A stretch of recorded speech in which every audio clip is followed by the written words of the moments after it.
Hey there, lovely people. I'm going to take some time to respond to some of the comments that were left on my video regarding pride. I'm going to keep this informative and matter of fact and only use facts and statistics, as important as I believe opinions are when discussing our emotions and helping to understand one another. With things like this, where there are claims that just aren't true and simply are false, I don't believe that anyone purposefully goes out to spread false information. I believe that we are very poorly educated on these subjects and we're purposefully being denied access to information and being made ignorant regarding these subjects. And so I'd just like to correct a couple of the things that people said. As I say, we're all entitled to our own opinions, but that's not what I'm talking about now. I'm going to go through the facts and statistics that have been recorded from millions of different doctors and professionals at the very head and top of their respective professions. So first off, I think it was Asley that was saying, surely LGBTQ has helped people not commit suicide and help their mental health. That's not true, because it confused and blurred the lines of gender dysphoria and transgenderism. So gender dysphoria is the actual mental illness and the recorded mental unwellness that happens psychologically within people. It's not the same as transgenderism, which is an ideology. Gender dysphoria, we used to have a very, very good understanding of the fact that it would pass. 85% of people that suffer from gender dysphoria would completely recover by adulthood if it wasn't affirmed. So 85% of people that thought they were someone they were not, it would pass. It was an understood phase that went through teenage years after pubescence, and it would pass by adulthood if it wasn't affirmed. We now do the complete opposite of that, which does not help people's mental health at all. And the reason it ties in with men's mental health is that men who were abused sexually or otherwise are being told that they don't need to face what happened to them or try and find the underlying issue of why they feel the way they do. They simply are someone else. It's not because of what happened to them, and it's not because of something that probably could be rectified neurologically or in a mental capacity. It's just the fact that they are a girl. If they feel like they're a girl, they're a girl. Done. Sweep that under the table. Let's not talk about it. That's why it ties in, and that's why it's very, very linked to mental unwellness within young men and women. But you asked about the connection between men, so there's that. Secondly, transition has no proof whatsoever that it helps with mental unwellness. Suicide rates don't go down, mental unwellness rates don't go down, and a huge amassing of studies have now been changed in the last couple of years to say that no one regrets transitioning, despite the thousands and thousands of first-hand accounts of people regretting doing it too early, and people whose bodies rejected the change because it's not natural and it's not meant to happen. And a lot of people die. A lot of young people die long before their time and suffer from organ rejection syndrome, which again is a horrific way to die. They talk about how transition regret is below 0.1%.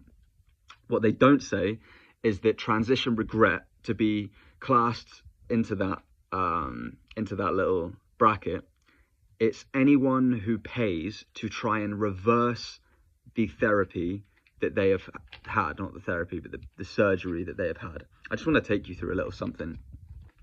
To reverse the surgery of gender reassignment or gender affirmment surgery, as some people call it, you're talking for an initial consultation, that's immediately £500.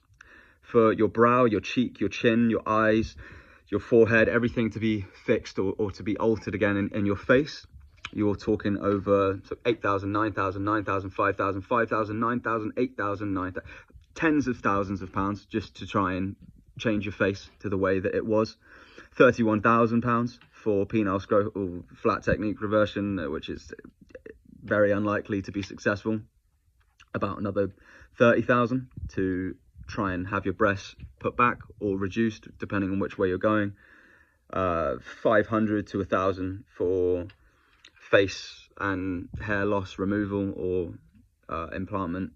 Then you've got it goes on and on and on and on and on and on and on and on and on. It's a huge list of things that you need to have done.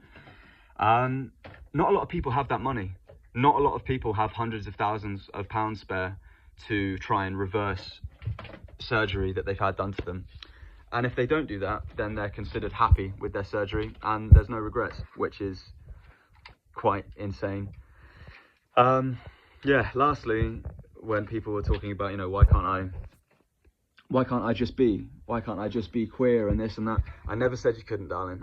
This is more directed to Leia, very talented, beautiful, yeah, chaos pixie, for want of a better word.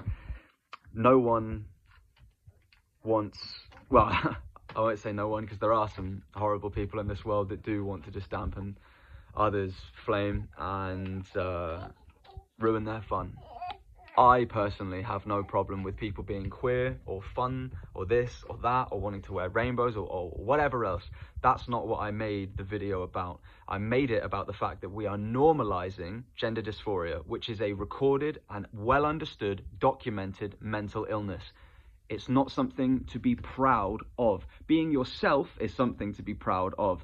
Being proud of everything you've achieved and who you are is something to be proud of. But why are we being proud of our base carnal desires? It's the lowest vibration that humans can fucking resonate at. It's what you want. How you can exploit someone else and possibly exploit your own body to make you feel better for a short amount of time. And we're taking pride in this. We're taking pride in this action that does not describe who we are. It doesn't reflect our soul. It doesn't reflect our spirit.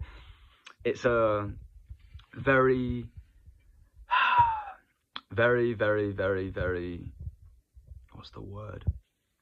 It's a primal thing, and that's fine. But it's not helpful, and it's not what makes us who we are, and it's certainly not the best of us. So why are we putting all of this emphasis on having pride in your sexual orientation and your desires? That isn't what makes us good. That isn't what makes us great. That isn't what will heal us. And the other problem with it is the fact that if people are told to just take pride in themselves, no matter what they are, no matter how mentally unwell they feel, come here, sausage. Oi. Whoa. No. Don't be doing that. Say hi, little Bonnie. But if people are just being told to take pride in themselves, however they are and whatever they are, then they are essentially being told to not face any of the problems within themselves and to just accept that they are the way they are. They don't need to change. Nothing needs to change. And that just isn't the case.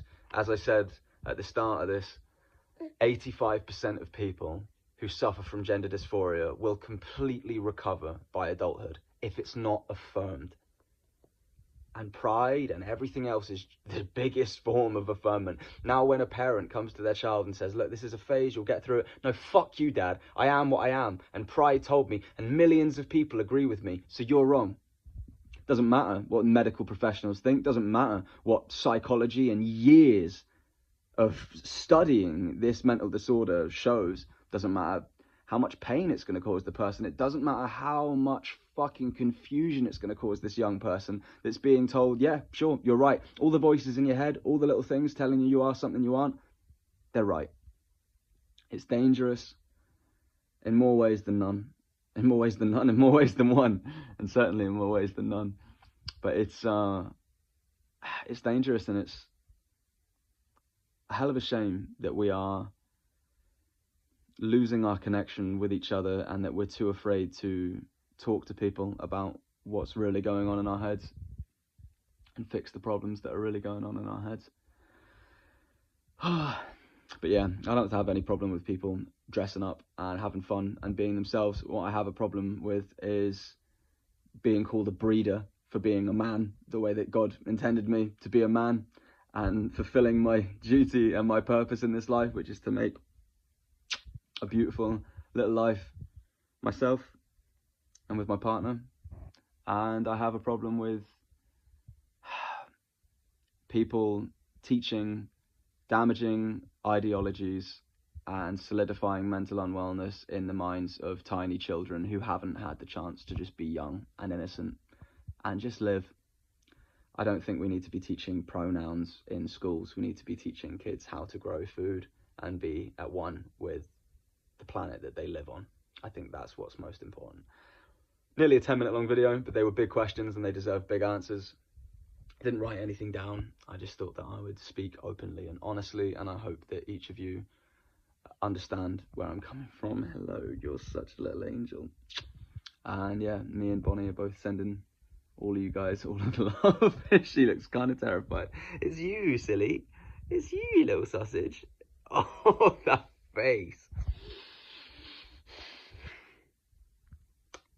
All the love, guys. And yeah, feel free to message or give me a call if you want to talk more about it. I think that we all need to be in this together, and I don't think that a change of opinion or a difference in opinion is reason to be enemies or hateful.